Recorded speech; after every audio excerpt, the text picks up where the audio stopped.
الرحمن الرحيم. أيها شباب بدون زحمة، انتم راح يجي 40 الإمام الحسين عليه السلام.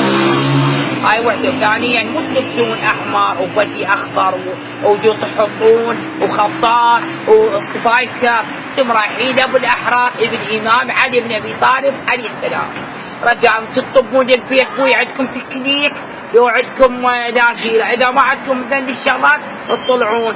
مخالف، روحوا وتروحون تتصلون بالوحدة بثنتين ترجعون للعالم. ناس تريد تنام ترتاح، عيب فشيل.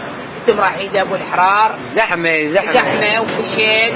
والله فشلتوني، عيب. يعني الخطاط لا تحطون خطاط، او لا تحطون جلاد، ولا تحطون البايتي لابسين احمر وكذا حصر وبوتي. وين راح الرياضة المدنية؟ الحمد لله من الشباب العراقيين والشباب بالقضاء الشقرة، مع احتراماتكم ادعوا من قناة MBC العراقية الشعلة، شارع مزية طهران.